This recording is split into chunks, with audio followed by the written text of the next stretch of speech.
മലപ്പുറം കുറ്റിപ്പുറത്ത് ദേശീയപാതയിൽ സ്വകാര്യ ബസ് അപകട സ്ഥലത്ത് മോട്ടോർ വാഹന വകുപ്പ് ഉദ്യോഗസ്ഥർ പരിശോധന നടത്തുകയാണ്. മലപ്പുറം എൻഫോഴ്സ്മെന്റ് RTOയുടെ നേതൃത്വത്തിലാണ് പരിശോധന നടത്തുന്നത്. വിവരങ്ങളുമായി കുറ്റിപ്പുറത്ത് നിന്ന് ശാന്തകുമാർ വെള്ളാലത്ത് ചേരുകയാണ്. ശാന്തകുമാർ, വലിയൊരു അപകടമാണ് ഉണ്ടായത്. ഇവിടെ പരിശോധന നടത്തുന്നു എന്നത് മാത്രമല്ല, ഇനി അറിയേണ്ടത് ഈ റോഡിന്റെ നിർമ്മാണത്തിലുള്ള അപാകതയുണ്ടോ, അതോടൊപ്പം ബസിന്റെ ഏത് തരത്തിലാണ് അമിതവേഗത ഉണ്ടായിരുന്നു എന്ന് പ്രാഥമികമായി തന്നെ വ്യക്തമായിട്ടുണ്ട്. മറ്റു പരിശോധനകൾ നടക്കുകയാണ്. ഈ ദൃശ്യങ്ങൾ, ഉള്ളിലുള്ള ദൃശ്യങ്ങളൊക്കെ ലഭ്യമായിട്ടുണ്ടോ?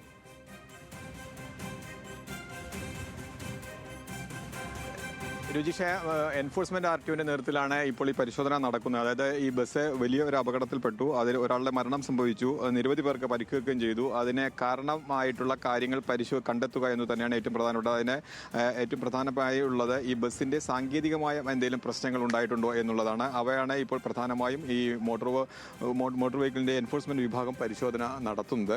അവർക്ക് അറിയേണ്ടത് ഈ അപകടം സംഭവിക്കുമ്പോൾ ഈ ബസ്സിന്റെ വേഗത എത്ര ഉണ്ടായിരുന്നു, അതുപോലെ തന്നെ ബസ്സിന്റെ മറ്റ് സാങ്കേതിക സംവിധാനങ്ങൾ പ്രവർത്തന സജ്ജമാണോ, അത്തരം കാര്യങ്ങൾ നിയമാനുസൃതമായി ചെയ്യേണ്ട കാര്യങ്ങളെല്ലാം ഉണ്ടോ എന്നുള്ളത് തന്നെയാണ് പ്രധാനമായും.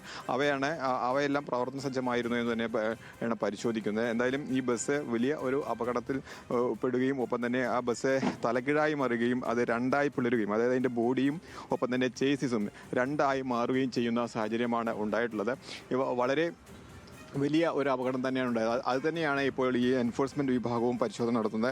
ഈ അപകടം ഉണ്ടായത് എങ്ങനെയെന്നുള്ളത് അറിയണമെങ്കിൽ അതിൻ്റെ ഒരു പ്രാഥമികമായ ഘട്ടം എന്നുള്ളത് അതിൻ്റെ CCTV ദൃശ്യങ്ങളാണ്. ബസ്സിനകത്ത് CCTV ഉണ്ട്. ആ CCTV DVR ഇന്നലെ തന്നെ പോലീസ് കസ്റ്റഡി എടുത്തിരുന്നു. ആ ദൃശ്യങ്ങൾ കൂടി പരിശോധിച്ച ശേഷം മാത്രമായിരിക്കും കൂടുതൽ നടപടികളിലേക്ക് എന്തായാലും എൻഫോഴ്സ്മെന്റും ഈ മോട്ടോർ വെഹിക്കിൾ എൻഫോഴ്സ്മെന്റും എത്തുക എന്നുള്ളത് അത് തർക്കമില്ല.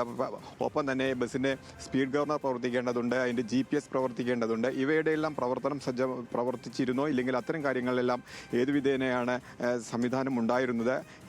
ഇത്തരം കാര്യങ്ങൾ തന്നെയാണ് പ്രധാനമായും എൻഫോഴ്സ്മെന്റ് വിഭാഗം പരിശോധന നടത്തുന്നത്.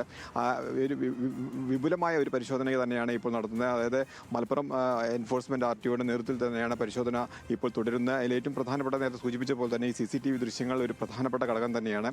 അത് സൈബർ വിങ്ങിനെ കൊണ്ട് അതിൻ്റെ ദൃശ്യങ്ങൾ എടുക്കുന്നതിനുള്ള ശ്രമവും പോലീസ് ആരംഭിച്ചിട്ടുണ്ട്. അവയ്ക്കെല്ലാം ശേഷം മാത്രമായിരിക്കും ഇതിൻ്റെ കൂടുതൽ നടപടികളിലേക്ക് പോവുക. കാരണം ഈ ബസ്സിൻ്റെ ഡ്രൈവർ തലയ്ക്ക് പരിക്കേറ്റ ഇപ്പോൾ ആശുപത്രി ചികിത്സയിലാണ്. ഇതിൻ്റെ ഒരു സാഹചര്യം എന്താണ് എന്നുള്ളത് മനസ്സിലാക്കാൻ ഈ ഡ്രൈവറിൽ നിന്ന് മൊഴിയെടുക്കേണ്ടതുണ്ട്. ഡ്രൈവറിൽ നിന്ന് മൊഴിയെടുക്കൽ ഇന്നലെ നടന്നിട്ടില്ല. അയാളുടെ ആരോഗ്യ പ്രശ്നം കാരണം ഇന്നലെ നടന്നിട്ടില്ല.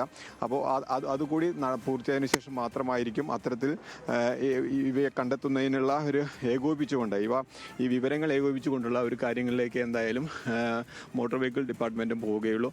എന്തായാലും അതിനുള്ള മലപ്പുറം എൻഫോഴ്സ്മെന്റ് RTOയുടെ നേതൃത്വത്തിലാണ് ഇപ്പോൾ പരിശോധന തുടരുന്നത്.